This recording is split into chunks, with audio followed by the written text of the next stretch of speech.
சாலை மேம்பாட்டு நெடுஞ்சாலைத்துறையில் மேற்கொள்ளப்பட்டு வரும் சாலை பணிகளின் முன்னேற்றம் குறித்து சென்னையில் அமைச்சர் ஏவ வேலு ஆலோசனை மேற்கொண்டார். அப்போது சாலை மேம்பாட்டு பணிகளை டிசம்பருக்குள் முடிக்க வேண்டும் என்று நெடுஞ்சாலைத்துறைக்கு அமைச்சர் உத்தரவிட்டார். பல்லுயிர் வாழிடமான மதுரை அருகே உள்ள அரிட்டாப்பட்டியில் டங்ஸ்டன் சுரங்கம் அமைக்க தமிழக அரசு அனுமதிக்க கூடாது என்று பாமக தலைவர் டாக்டர் அன்புமணி ராமதாஸ் வலியுறுத்தியுள்ளார். மதுரை மாவட்டம் அரிட்டாப்பட்டி உள்ளிட்ட பகுதிகளில் 2015 ஏக்கர் பரப்பளவில் டங்ஸ்டன் சுரங்கம் அமைக்க வேதாந்தா நிறுவனத்திற்கு சொந்தமான ஹிந்துஸ்தான் ஜிங்க் நிறுவனத்திற்கு மத்திய அரசு அனுமதி அளித்துள்ளது கண்டிக்கத்தக்கது என்றும் டாக்டர் ராமதாஸ் கூறியுள்ளார். திருச்செந்தூர் முருகன் கோவிலில் யானை தாக்கியதில் உயிரிழந்த 2 பேரின் குடும்பத்தினருக்கு உதவிகள் செய்யப்படும் என்று அறநிலையத்துறை அமைச்சர் சேகர்பாபு தெரிவித்துள்ளார். மின்னணு பயிர் சாகுபடி கணக்கீட்டை விரைந்து முடிக்க வேளாண் துறை மாணவ மாணவிகள் ஈடுபடுத்தப்பட்டுள்ளதாகவும் நடப்பு ராபி பருவ சாகுபடி 100% கணக்கீடு செய்யப்படும் எனவும் வேளாண்மை மற்றும் உழவர் நலத்துறை அமைச்சர் MRK பன்னீர்செல்வம் தெரிவித்துள்ளார். சென்னையில் இருந்து பினாங்கு தீவுக்கு டிசம்பர் 21ஆம் தேதி முதல் நேரடி விமான சேவை தொடங்கப்பட உள்ளது. மலேசிய நாட்டின் கட்டுப்பாட்டில் உள்ள பினாங்கு தீவுக்கு இந்தியாவில் இருந்து நேரடி விமான சேவை இல்லாமல் இருந்த நிலையில் நேரடி விமான சேவைகள் தொடங்க பல்வேறு தமிழ் அமைப்புகள் கோரிக்கை விடுத்திருந்தது குறிப்பிடத்தக்கது. நாகையில் தொழில் பூங்கா அமைவதை விவசாயிகள் வரவேற்கும் நிலையில் சிலர் எதிர்ப்பு தெரிவிப்பது நியாயமற்றது என்று பள்ளிக்கல்வித்துறை அமைச்சர் அன்பில் மகேஷ் பொய்யாமொழி கூறியுள்ளார். அரசு மருத்துவமனைகளில் பணியாற்றும் தூய்மை பணியாளர்களுக்கு மாதத்தில் 4 நாட்கள் ஊதியத்துடன் கூடிய விடுப்பு அளிக்க வேண்டும் என்று தேசிய தூய்மை பணியாளர் ஆணைய தலைவர் வெங்கடேசன் வலியுறுத்தியுள்ளார்.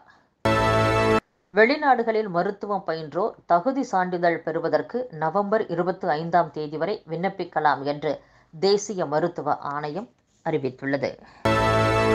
டெல்டா மாவட்டங்களில் கால்வாய்களை அரசு முறையாக தூர்வாராததால் மழையில் நெற்பயிர்கள் மூழ்கியுள்ளதாக தமிழ் மாநில காங்கிரஸ் தலைவர் GK வாசன், அமமுக பொதுச் செயலாளர் TTV தினகரன் ஆகியோர் குற்றம் சாட்டியுள்ளனர். தமிழக மீனவர்களிடம் இருந்து பறிமுதல் செய்யப்படும் படகுகள் தொடர்பாக இலங்கை அரசு புதிய முடிவு எடுத்துள்ளதாக தகவல் வெளியாகியுள்ளது. அதன்படி தமிழக மீனவர்களின் படகுகளை கடற்படையினர் பயன்படுத்திக் கொள்ள இலங்கை அரசு அனுமதி அளித்துள்ளதாக தெரிவிக்கப்பட்டுள்ளது.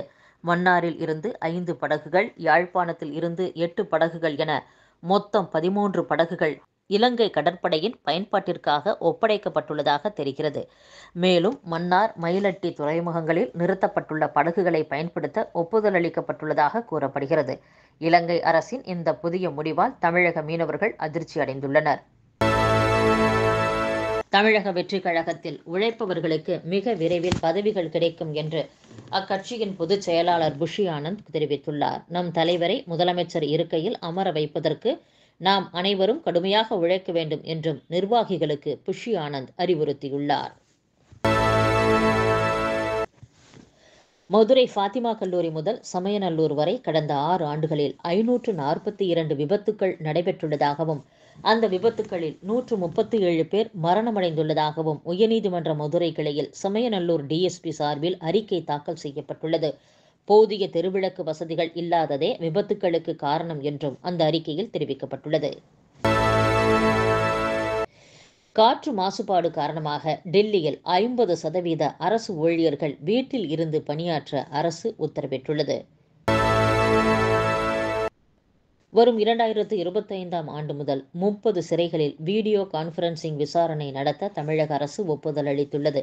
இதனால் நீதிமன்றங்களுக்கு கைதிகளை பலத்த பாதுகாப்புடன் அழைத்துச் செல்வது முடிவுக்கு வரும் என்று கூறப்படுகிறது. மகாராஷ்டிராவில் இன்று ஒரே கட்டமாக சட்டசபை தேர்தலுக்கான வாக்குப்பதிவு நடைபெறுகிறது. ஜார்க்கண்டில் 38 தொகுதிகளில் கடைசி மற்றும் 2ஆம் கட்ட தேர்தல் நடைபெறுகிறது. இதற்கான வாக்குப்பதிவு காலை 7 மணிக்கு துவங்கியது.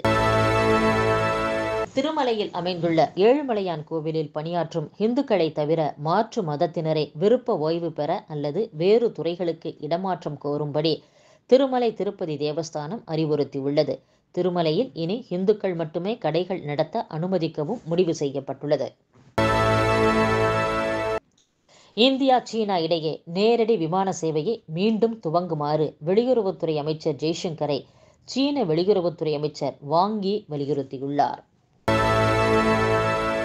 சபரிமலையில் 18 படி ஏறி வரும் பக்தர்களை நேரடியாக சன்னதிக்கு அனுப்பி கூடுதல் தரிசன வசதி செய்வதற்கு திருவிதாங்கூர் தேவசம் போர்டு ஆலோசித்து வருவதாக கூறியுள்ளது. உத்தரப்பிரதேசத்தில் நிகழ்ந்த குண்டுவெடிப்பு வழக்கில் 31 ஆண்டுகளாக தலைமறைவாக இருந்த பயங்கரவாதி ஜம்மு காஷ்மீரில் கைது செய்யப்பட்டார். பெங்களூருவில் எலக்ட்ரிக் பைக் ஷோரூமில் ஏற்பட்ட தீ விபத்தில் பெண் ஊழியர் ஒருவர் உயிரிழந்துள்ளார். பிரேசில் பயணத்தை நிறைவு செய்துள்ள பிரதமர் மோடி கயானா புறப்பட்டுச் சென்றுள்ளார். கயானா செல்லும் பிரதமர் மோடி அந்நாட்டு அதிபர் முகமது இர்ஃபான் அலியை சந்திக்கிறார். இந்த சந்திப்பின் போது இரு நாட்டு உறவு, வர்த்தகம் பல்வேறு விவகாரங்கள் தொடர்பாக இரு நாட்டு தலைவர்களும் ஆலோசிக்க உள்ளனர். 50 ஆண்டுகளுக்கு பின் கயானா செல்லும் முதல் இந்திய பிரதமர் என்ற பெருமையை மோடி பெற்றுள்ளார் என்பது குறிப்பிடத்தக்கது. காசா முனையில் பணைய கைதிகளாக உள்ளவர்களை கண்டுபிடித்து தருபவர்களுக்கு தலா 42 கோடி ரூபாய் சன்மானம் தரப்படும் என்று இஸ்ரேல் தெரிவித்துள்ளது.